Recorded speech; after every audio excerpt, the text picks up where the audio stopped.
We have folks from lots of different parts of Maine. I see folks from Skowhegan, Raymond. What else do we have? Belfast. Where else are folks from?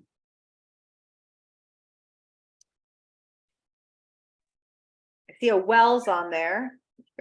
York County represented.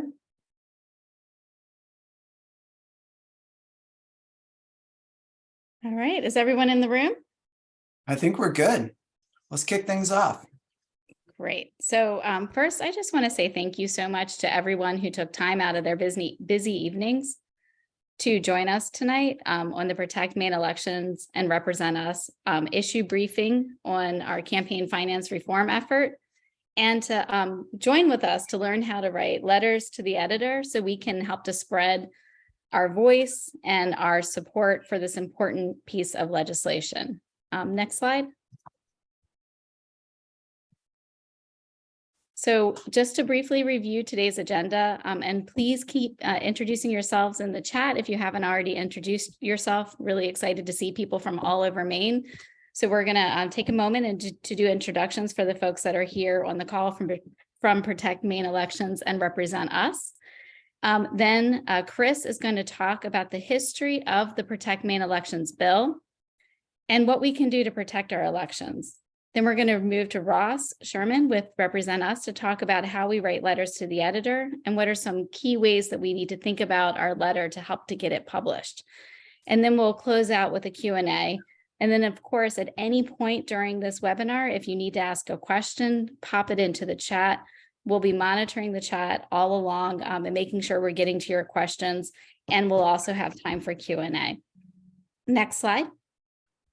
So I'll just briefly, Ross, do you want to briefly introduce yourself?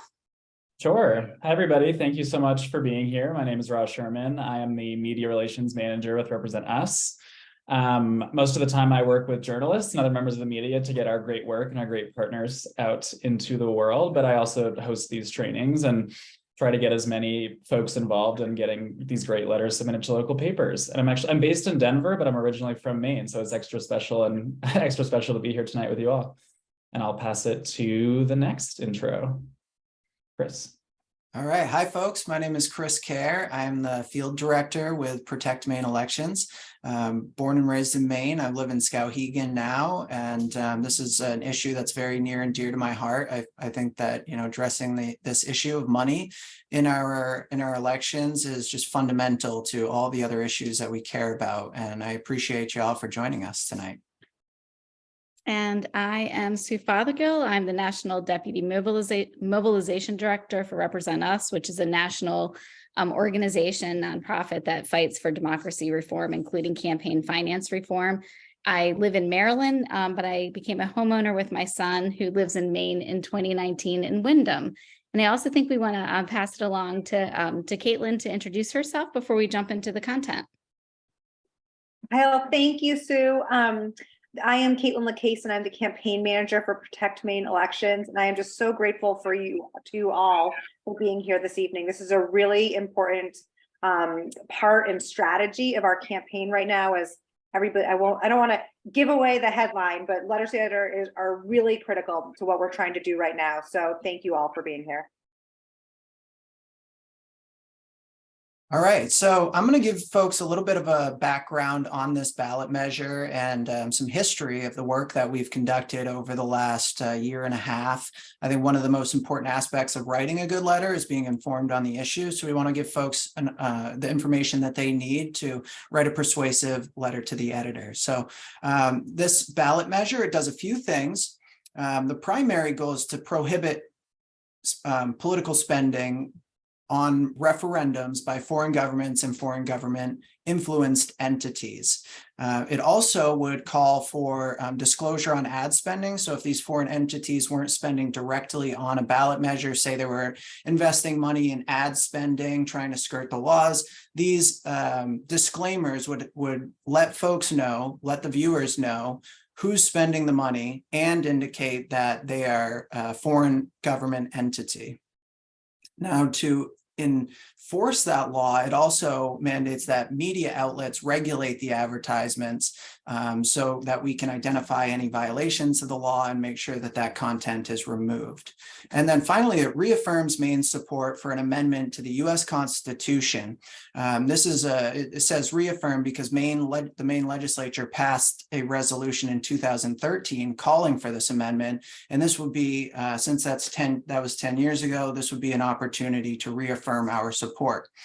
This amendment, which is being advocated by a few organizations, one of which is American Promise, it calls on, or what it would do is it would give states and Congress the ability to set reasonable limits on the raising and spending of money to influence elections. It's non-prescriptive, so it doesn't tell the states what they have to do, what kind of limits they have to set, but it would give them the ability to set regulations if they decide to, whereas currently they're not allowed to do so. So the federal legislature would have jurisdiction over federal elections, state would have jurisdiction over state elections, and they'd be able to set the laws that they think are best for those jurisdictions.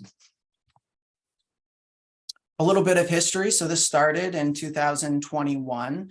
Initially, it was a bill in the legislature which passed with strong bipartisan support. The inspiration of this, there was a ballot measure in 2021, and a foreign government entity came into Maine and spent $40 million trying to influence the outcome of the election. And regardless of how folks voted in that, it raised this major concern that a foreign government was able to openly and directly spend money to influence the outcome of the election. So our legislature took action. That was LD 194.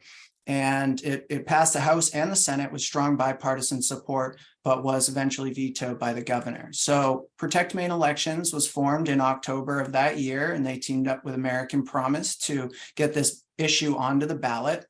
And then over the next 12 months, we had an amazing team of volunteers and signature gatherers go out during the cold winter months and all throughout the summer, and spent hours and hours collecting signatures from Maine voters. And we were very excited in November of 2022 to turn in over 80,000 signatures from Maine voters. And those signatures were approved. So the issue was approved for the ballot. And now, per Maine law, the legislature has an opportunity to review this bill and pass it outright or send it to the ballot. Our goal, and this is a very important goal, is to try to get this passed through the legislature immediately. If we were to send it to the ballot in November, it's giving these foreign government entities an opportunity to spend millions more dollars in our elections to try to influence the outcome of the election. And we have an actual opportunity to pass this in the next couple of weeks. But in order to do so, we need to put some pressure on the legislature to earn their support. And that's where you come in. This letter to the editors campaign is our primary strategy for educating the public and winning the support of elected officials throughout the state. So your work here can't be understated. And then I just included some pictures. I love these pictures. It really shows the full scope of the campaign. In the top left and the top right, we have folks collecting signatures on election day. We tabled during the election in November of 21 and then again in June of 22. And then in the top middle and bottom left, you can see that folks were out collecting in the dead of winter. The bottom middle is great because this was at like 5:45 a.m. Right after a tabling shift where these folks went out and collected signatures at Bath Iron Works before the crack of dawn. So really showing the motivation of our volunteers, the dedication there. And then finally in the bottom right was our big turn-in date last November, where we turned in our 80,000 signatures. And this was our press event at the State House. This picture shows some of our leadership, just to highlight the bipartisan nature of this initiative. On the far left, we have State Senator Rick Bennett. He's a Republican. Not in this picture is State Senator Nicole Grohowski, Democrat, who is just as much of a champion on this bill. So we had two strong senators leading the way. In the vest there, you've got Congressman Jared Golden, and then two to his right is a Representative Seth Berry. So we've got Democrats and Republicans alike working side by side on this initiative. And I think most folks recognize how special that is. And then I just threw a couple more pictures in here. We were out in the streets constantly every week collecting signatures. And these are some of our the folks that we engaged with and had out collecting signatures. So what's the solution? What do we do? So that's why we're gathered here tonight, is to try to move this forward and get it passed in the legislature. But we need you. We need you to use your voices to educate the public and to inform your elected officials of the support that exists out in the community. So we're asking you to write a letter expressing your support, and we're here to support you in that effort. We have resources and information, and we'll have a little time for a workshop at the end. Then we're going to ask you to forward your letter after it gets published to your representatives. And it's really easy at that point to turn that letter into testimony. So when the bill does have a hearing, we'll call on you to testify, either sending written testimony or, even better would be to join us at the State House. We'd love to have you. And I'll talk a little bit more about that at the end, but our main goal tonight is to get these letters written. And now I'm going to hand it back to Sue to take us through what is a letter to the editor in the following sections. Thank you, Chris. And thank you for a really, really clear description and history of what has led us to this moment. I want to call out a question and an answer that was written in the chat just to make sure everybody benefits from the question Q&A. And Michelle asked what reason the governor gave for vetoing the bill. Caitlin shared that the governor's veto message indicated that at that time, they were worried that it would negatively impact certain businesses. Those businesses were listed out. And retrospectively, we were able to show that those businesses that they were concerned about would not be affected by this legislation. If more questions come to you as you're listening to the rest of this presentation and engaging in it, please definitely let us know. But we just wanted to get a sense of the level of experience you all already have with writing letters to the editor. This may not be the first time that you've written a letter to the editor in support of something that you care about, that you want to make sure other people get educated about, make sure that your legislators are aware of community support around that issue. So in your words and your experience, what is a letter to the editor? You can answer in the chat, or if you want to come off mute and raise your hand, we can take you off mute and you can share your experience.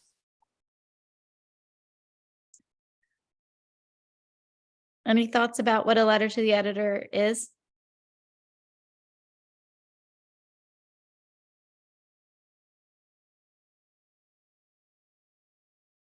You want to click through, Chris, and we can pull up. So in the most official terms possible, a letter to the editor is a letter sent to a publication, such as your local newspaper, about issues of concern from you, the reader. Usually letters are intended for publication, and the goal is to get as many letters to the editor published across multiple sources, multiple newspapers. Kelly shared a 250-word persuasive piece informing of a problem and, if possible, offering a solution. And that's really great. Thank you, Kelly, because we do want them to be short, concise, and persuasive.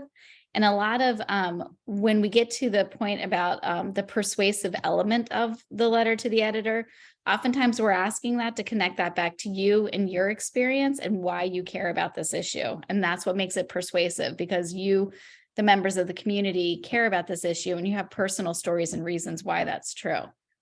Next slide.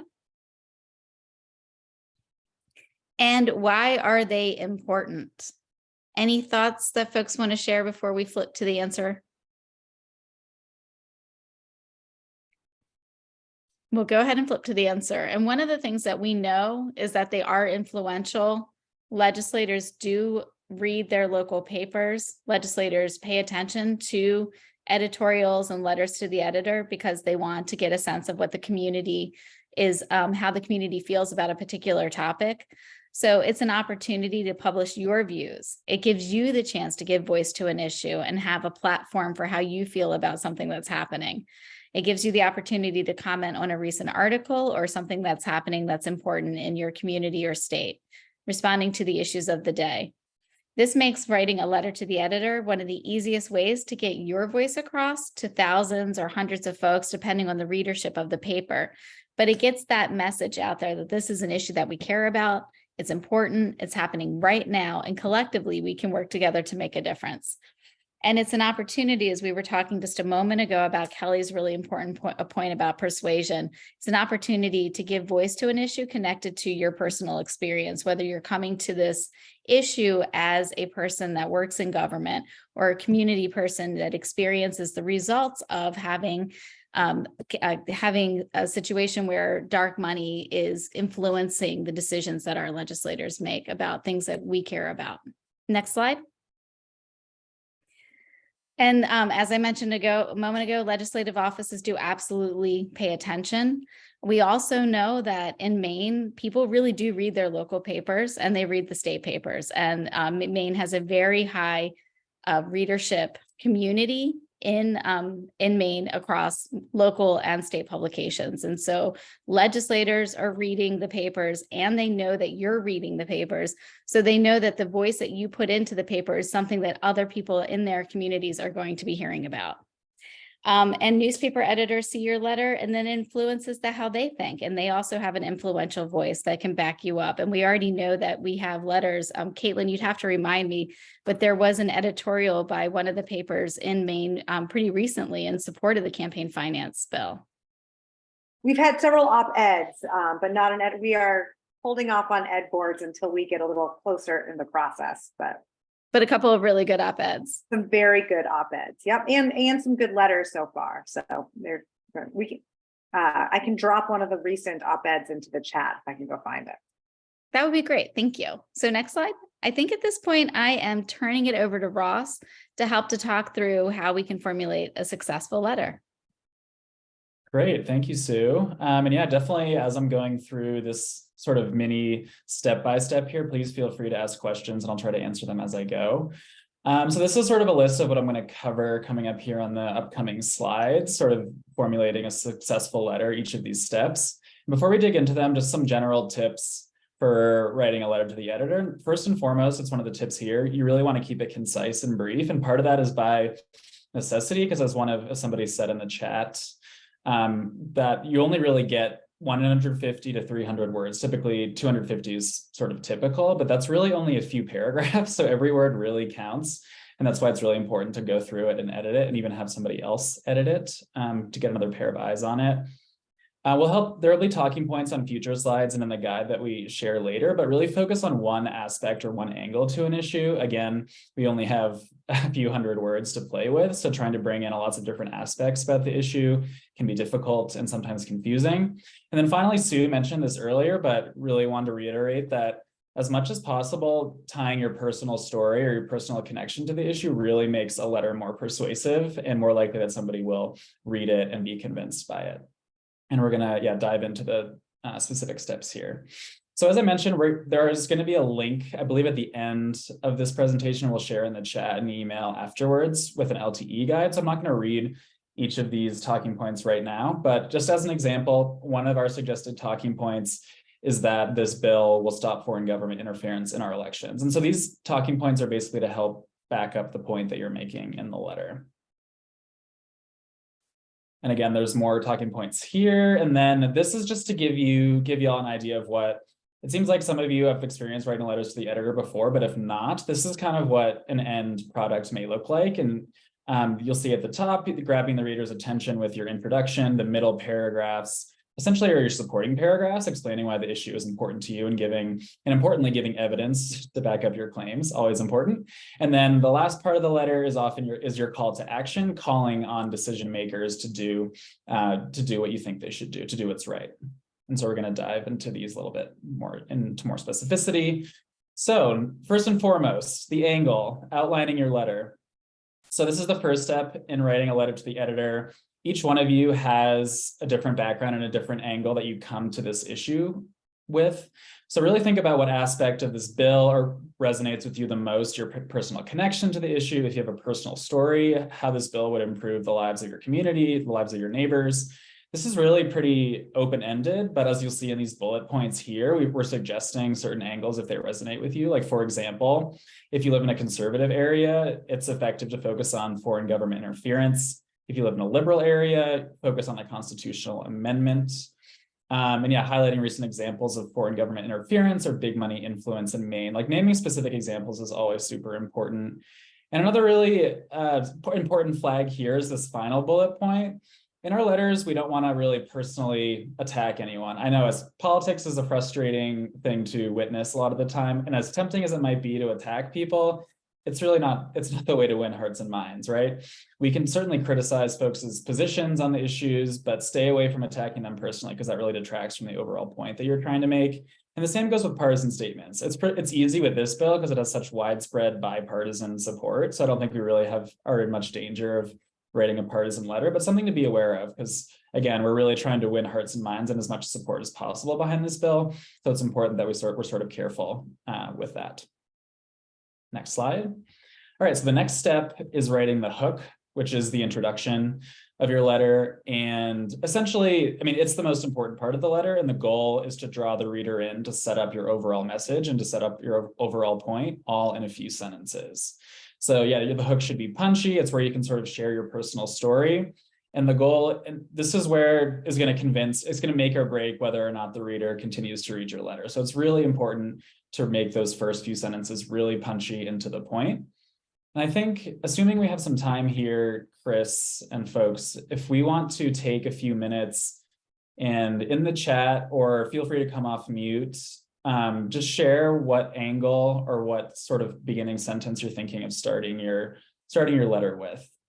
And if it's helpful too, we can kind of go back to the example LTE just to like maybe for some inspiration. Do folks have ideas already for how they want to approach the letter, or maybe like their personal angle in relation to this issue?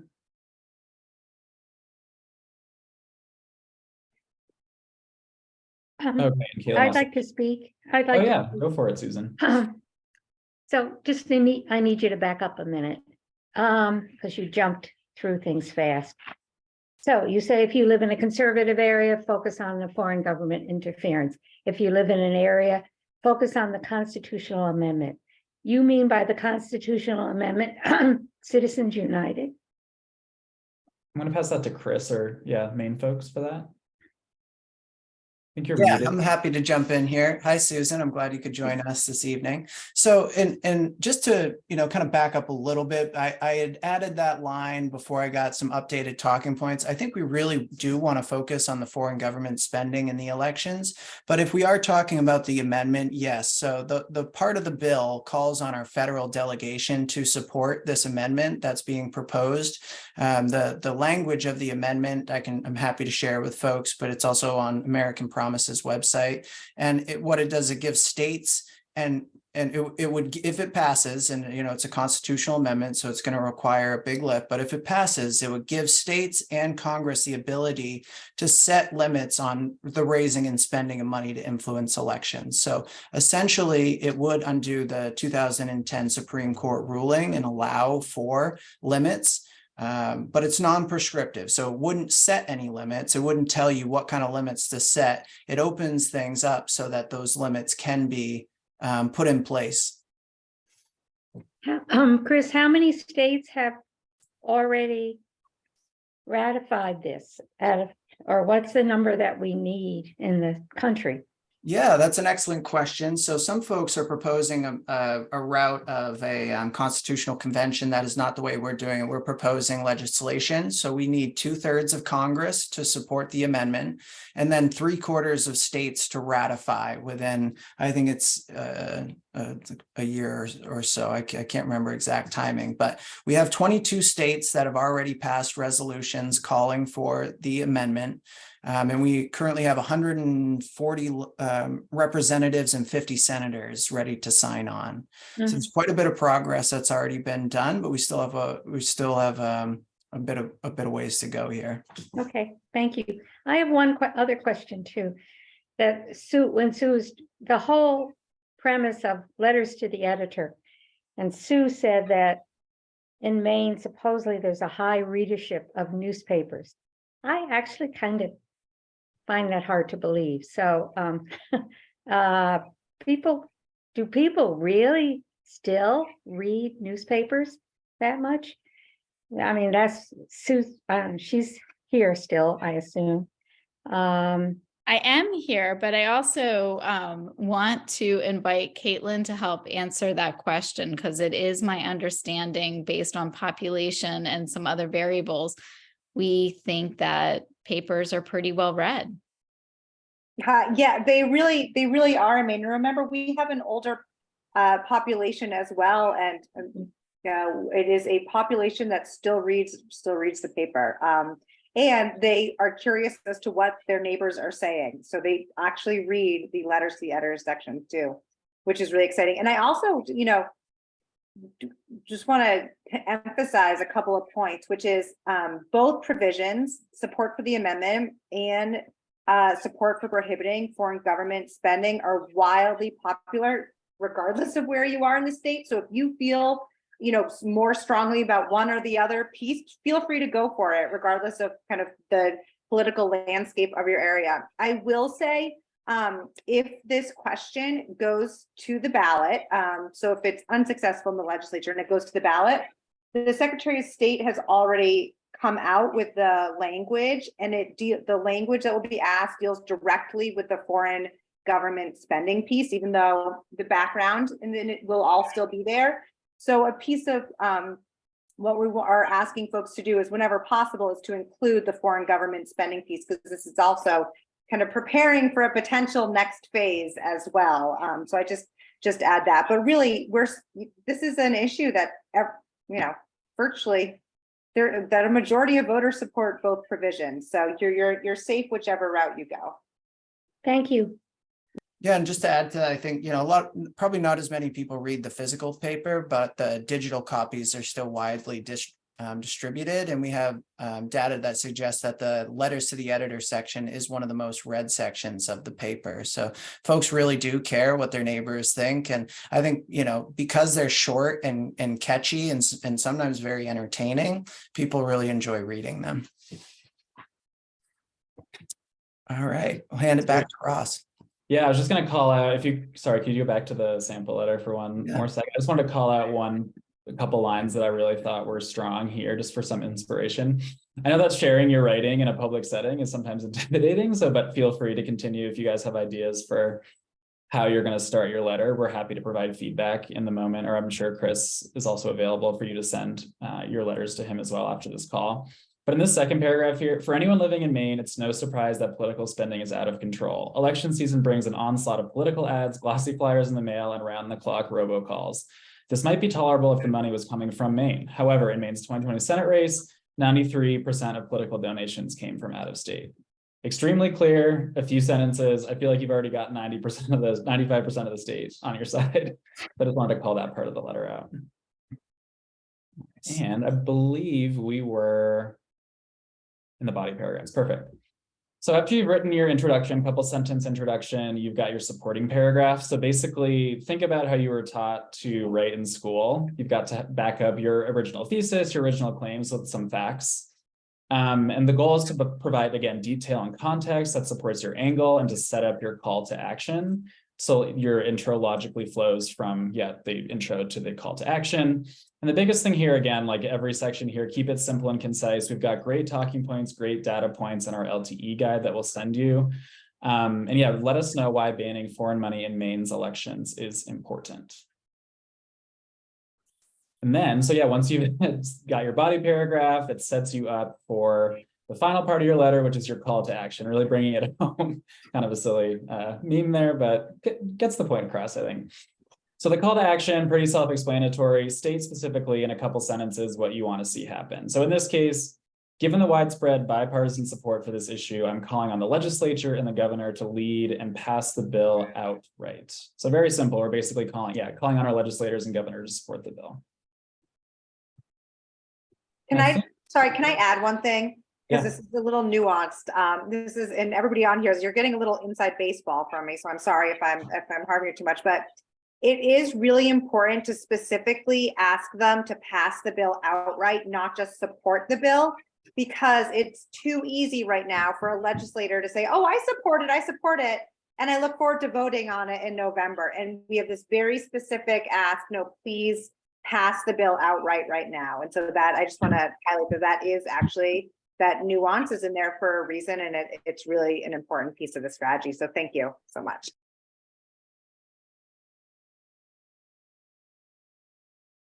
All right, Chris, I think All I'll right. pass it to you. Great. Great. Thank you so much, Ross. That was a great overview of how to write a successful letter. So once we've written our letters, this is the following steps that we can take. I'm going to ask folks to send the letter to me. My email is here, and I'll email everyone after this meeting. I'll include a link to the slides and the talking points, so you have all the information readily available. And then you can respond to that email when you're ready to submit your letter. And together we can review the letter. We can select a publication for your letter. We have not only the folks on this call, but many more folks who are already writing letters and who have committed to writing letters. So we don't want to just bombard one paper with 30 letters. We want to try to spread them out across the state. We want to find good local papers as well as statewide publications. So together we can find the right publication for your letter. We can even submit to a couple in your area. We'll submit the letter online. So after we review the letter, we pick out the paper, then I'll ask you to submit it online. Most newspapers have an online form now that makes it really easy. You'll put in your name, your contact information, and the letter. And then you'll expect a call from the paper's editor. So this is important. In the day or two following the letter, if you get a call from an unknown number with a 207 area code, it's likely a newspaper editor calling to make sure that you are a real person and that you wrote the letter. They really want to confirm that, so make sure you answer the call or get back to them. And then keep an eye out for your letters. So it's hard to monitor the many newspapers across the state, but if each person can monitor the newspapers they submitted to and let us know when they get published, that will be very helpful. And then our next step, once the letter is published, and this is going to be one of the more influential aspects, is we want to send that letter to your members of the Maine legislature, your representative and your senator. As was pointed out in the chat earlier, the legislators really do monitor these papers, but if they happen to miss your letter, it'll be really helpful to make sure they see that. They can see that there's support in their community, there's support from people who are their constituents. You can include a personal note asking for their support, and data shows that's the #1 way to influence an elected official, is to have a direct contact from a constituent who cares about the issue. Next, with this letter, it'll be very easy to submit testimony based on what the research you've done and the angle that you've selected. So we're going to encourage folks after you got your letter submitted, written and submitted, to turn that letter into testimony. And there's a few ways that people can testify. Once we have a date for the hearing, there'll be an opportunity for people to submit written testimony, but even better is to testify in person. So if you can join us at the State House, we'll organize a citizen lobby day. We can all get together, maybe go out for coffee afterwards and talk about the issue, connect with folks. But really important is to show up and express your support. But if you can't make it in person, there are a couple of other options, as I've alluded to. It's a hybrid model in Maine, so you can actually log right on from your living room and testify on the bill during the hearing. Or if you can't make it, if you have to work that day, you can submit your written testimony, and those are going to be very persuasive aspects of this process. So we appreciate your follow-up on that. So we're going to get into work time, but there was just one more thing that there was a couple of talking points I wanted to go back to before we jump into our work time, where we'll have an opportunity to brainstorm some ideas and put pen to paper. So as Caitlin pointed out, we are encouraging folks to include a information about foreign government interference. So it's fine to not always include the amendment, but we would really like folks to always include a part of your paper that focuses on foreign government spending. And as Caitlin mentioned, it's because the question on the ballot is focused on the foreign government spending. So we don't want to confuse folks. We want to make it really clear what it is that we're working on. And because polling is considerably higher for that aspect. I mean, both aspects poll in like the amendment polls in between 70 and 80, but the foreign government interference is almost a no-brainer. It's hard for someone to not support that. So that's really helpful if you can include that in the letter. For data on spending, and as you'll see at the end here, I do have some links for folks. So if you do want to include information about polling, we'll have that for your reference. But it's good to reference the 2022 midterm because a record-breaking $127 million was spent. And that's mostly in the form of negative attack ads. And as we talked about, by outside groups. And then, as I mentioned earlier, there was a campaign in 2021. It was the CMP corridor through Maine, and it was Hydro-Quebec that spent the money. But we want to try to avoid mentioning specific companies or specific campaigns. If this changes, we'll let folks know. But right now, we want to try to neutralize potential opposition by not tying it to any other issue. And then whenever possible, we really want folks to identify themselves as someone who collected signatures or volunteered for the campaign or someone who signed the petition. The point is to emphasize that the campaign and those who support it are perfectly comfortable with the legislature passing the initiative instead of going to ballot. That's one of our biggest hurdles. A lot of folks do support, a lot of the legislators do support the issue, but because they're so busy, they've got a lot on their plate, and there's already a method for it to go to the ballot, they're happy to just sort of send it along. But we really need to let them know the urgency of this issue and that their constituents want them to lead on the issue and pass it outright. So I'm going to share my screen again to show this next slide. Oh, hold on, give me 1 second, folks.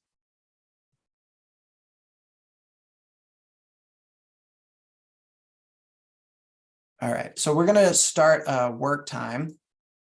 And I encourage folks to at least come up with their angle for the paper and maybe their introduction paragraph. And then anyone who wants to share what they've written might help to inspire others. So I'm going to show my screen here. Yeah, so if folks want to write the hook and come up with why, starting with like, why is this issue important to you, right? I think we all have strong feelings about this issue. For me, starting in 2010, we have seen exponential growth in the amount of money that's being spent in our elections. We're at the point where it almost costs $500 million to win a Senate seat in the United States. That's billion with a B. And most of that money is coming from out of state, right? It's regularly in these elections, 90+% of that money is coming from people outside the state and now even from foreign governments. So the more money that gets funneled into our elections, the less trust people have in our government. And statistics are showing that more and more people feel like government is run for the interests of a few for the benefit of a few special interests, and less they're feeling like the government actually represents their interests. So if we want to save our democracy and have representatives actually represent their constituents, then this is the kind of reform that we need to look at. So I want to give folks some space. If anyone wants to come off mute and talk about why this issue is important to them or brainstorm some ideas, I welcome you to do that. If you want to put your headphones in for a minute and start writing, you're welcome to do that as well. And we're here to answer any questions and help to brainstorm some ideas.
Chris, I'm wondering if, do we have examples of letters that have already been published too? That would be great to share as examples, if possible.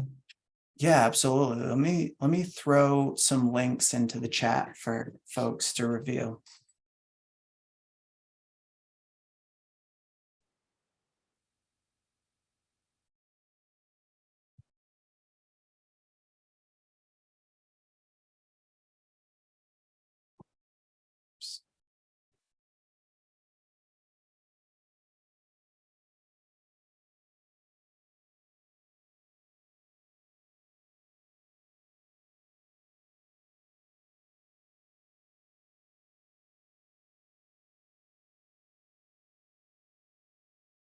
Yeah, I think that would be helpful.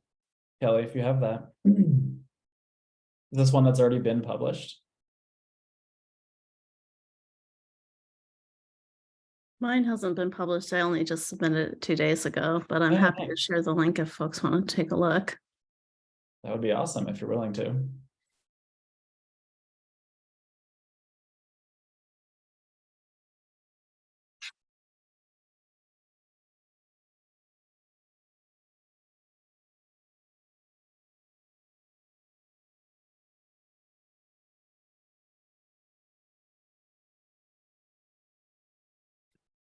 I have a question. Go for it. So it's been 2 days since I submitted. I submitted an LTE, some LTEs on another issue, and they called me back the next day. This is a different paper. Not as much readership, but I'm wondering if I should call them or like email them again, just in case they saw it and people get busy and all of that. Yeah, I'm curious what Chris thinks, but generally my advice on this is like, you said it was a small outlet, but a lot of these papers get a lot of submissions, so it's not out of the question that they'll just miss the submission the first time. So I don't think there's any harm in following up and seeing if they received it. Just another, I think I've gotten letters published that where I've just followed up and it's worked. So no harm in doing that. Nice. Thank you. And then, yeah, always just like the option to go down your list of other outlets too from there, I think. That's a good question.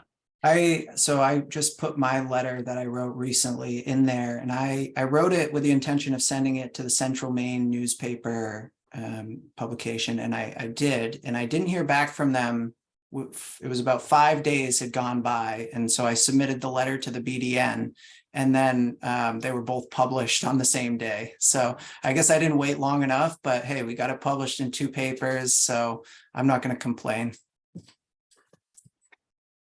And I have similar advice as Ross. I usually tell people wait 2 or 3 days. If you don't hear, try another publication. Some papers are a little touchy about you intentionally submitting your paper to, like, you know, blanketing it to dozens of papers at once. But something like that's innocent. I don't think they'll have an issue with.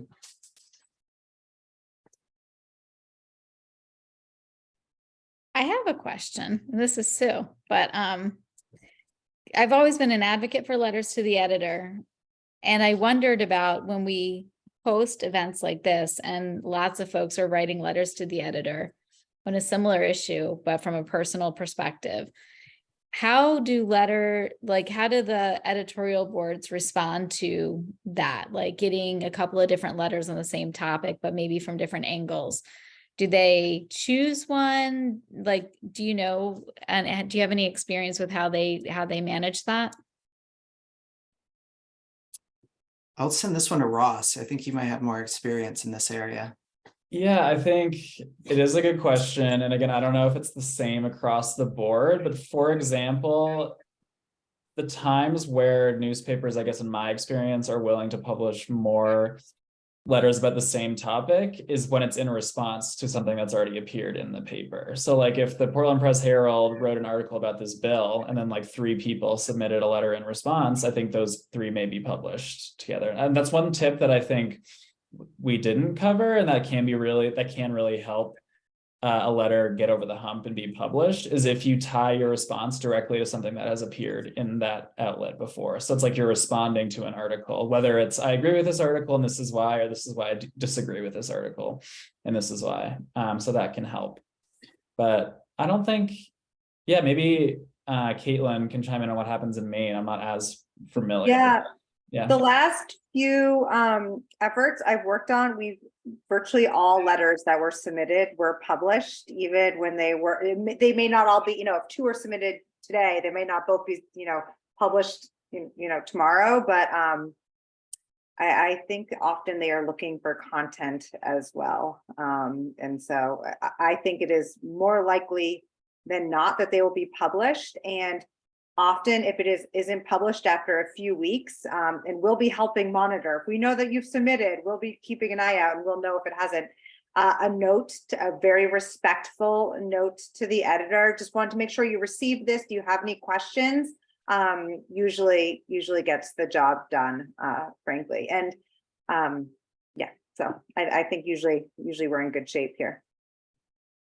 Yeah, the one thing I know too is that the one thing papers do discourage is sometimes a campaign will like write a letter and then ask 20 people to put their name on it and submit that letter. They really look down on that because it's not the person's voice, it's the campaign driving the effort. We really want this to be your voice. We want to provide you with the information so that you can write accurately about the issue, but it's really important that it comes from your heart and your voice about why you support the issue. And then to Ross's point also, the responding to something that was recently in the paper is really effective. And even to the point of responding to another letter, I put in the chat, I wrote the letter to the Bangor Daily News, and then a week later, someone responded to my letter. So that, we can start a chain here. Every week, someone responds to the next letter, or, one of these great op-eds that have been published recently as well. It creates public discourse, it sounds like, is what you're saying. And then Chris, I know that one of the steps you asked folks to consider is sharing their letter with you so that you could help them edit it and then help them find a publication. Do you mind popping your email address into the chat? Because I know it was in the slideshow, but it might be easier for people to copy and paste from the chat. Yeah, absolutely.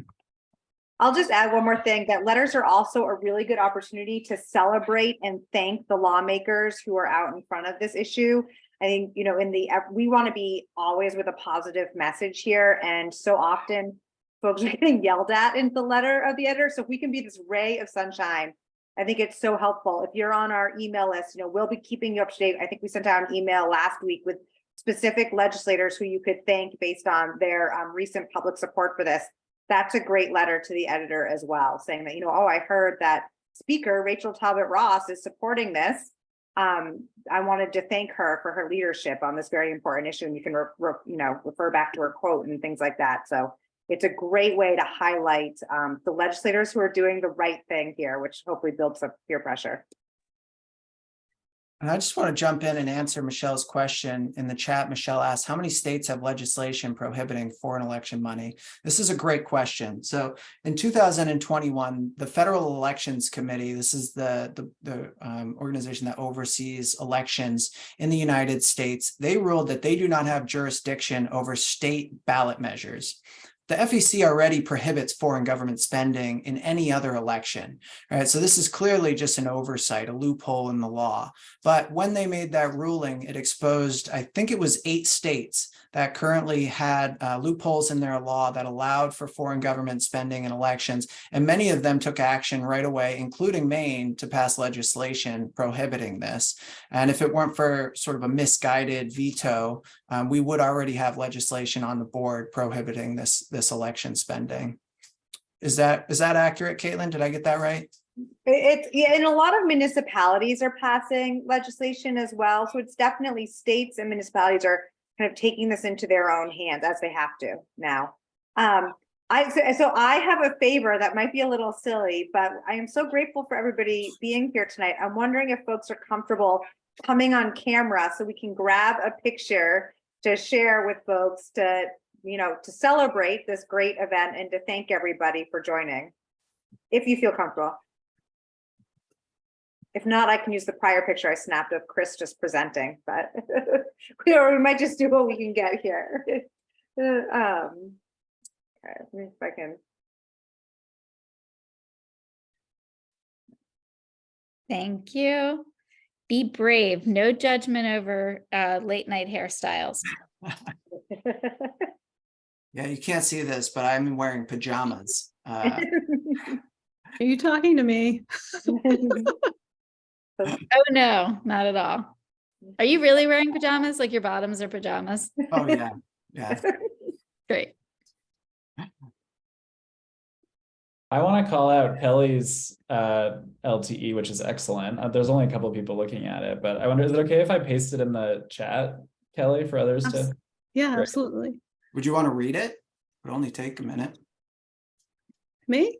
Yeah, if I'm putting you on Alright. the spot, it's okay to say no. All right. Last year, I was part of a team that successfully collected over 80,000 signatures to qualify for the ballot to protect Maine elections from big, dark money interference from corporate and foreign government entities. Countries like Qatar, Canada, China, and Russia contribute freely to our politics to curry favor, flood the airwaves, get an edge, and profit. They have unlimited resources to tie up cases in court and pass policies that benefit their bottom line. They have the audacity to pose as magnanimous entities packaging pretty lies under the guise of free speech. They have unlimited resources to thwart the will of the people and keep pushing their agendas until they achieve their intended outcome. Nothing they do centers Maine or the people who live here. Their motives are purely profit and power over people, and their money shouldn't be purchasing policies. We don't have time to lose on this issue, and we shouldn't be waiting for the ballot. Those of us who volunteer for political causes have seen people's confidence in our political system plummet in direct correlation to the outrageous amounts entities spend to manipulate and deceive the people. The legislature has a chance right now to pass this widely supported bipartisan bill outright and get big money out of politics. I urge them to do so. Getting moneyed influences out of politics is fundamental to achieving the changes that myself or any of us seek, and we'd like to get to work. Thanks. So good. It's a great personal perspective as somebody who works on this issue. I think it's really compelling, great personal story. Thanks. Nice work, Kelly. So we only have a couple minutes left. I'm wondering if anyone wants to come off of mute and share why this issue is important to them, or share some of the brainstorming ideas that they came up with.